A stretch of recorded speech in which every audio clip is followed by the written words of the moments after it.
réalité, une habitation Otamari ou Tata Somba comporte plusieurs choses. Vous avez à l'intérieur de cette habitation ou autour de cette habitation les divinités, les vivants, les morts et disons toute la philosophie, toute la croyance.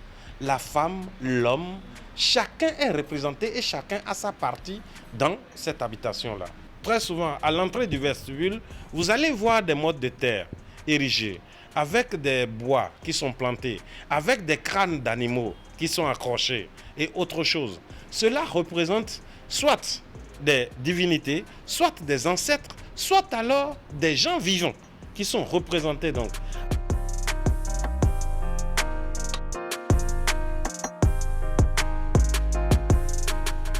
Le premier vestibule, en général, sera la transformation des récoltes. Par exemple, c'est là où il y a les lieux pour moudre le grain, pour piler le fonio et le riz peut-être.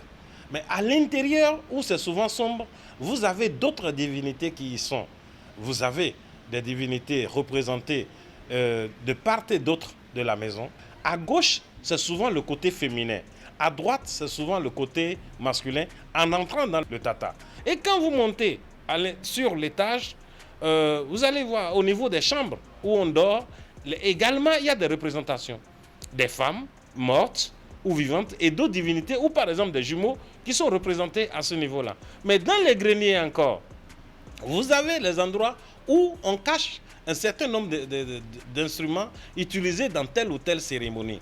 Quand par exemple vous avez les arcs et autre chose, ça peut être gardé là. Et quand vous avez par exemple les poutres ou les pieux qui supportent la dalle du tata, ces poutres et ces pieux-là peuvent être parfois des lieux de sacrifice. Parce que vous avez coupé un arbre dans la forêt, vous êtes venu, vous avez utilisé le tronc comme poutre ou bien vous l'avez utilisé comme fourche, comme support. Et il arrive que le devin vous dise attention, le tronc que vous avez utilisé n'est pas un tronc ordinaire, il peut vous procurer de la richesse, il peut vous procurer des animaux, il peut vous procurer beaucoup de récoltes, il peut vous procurer une bonne famille, une bonne descendance, etc. C'est bien que vous commencez par le déifier. Par exemple, quand vous arrivez chez un Otamari, en principe, même si tout le monde est assis dehors, vous ne saluez personne, vous rentrez d'abord dans le tata. On dit, là, vous faites rentrer votre esprit avant de venir vous asseoir parmi les gens.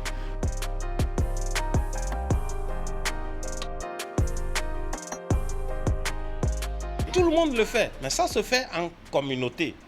Et on définit les règles pour le faire. Les lieux pour le faire, aujourd'hui, par exemple, on identifie des endroits où un tata a existé précédemment, avant d'aller y ériger un tata.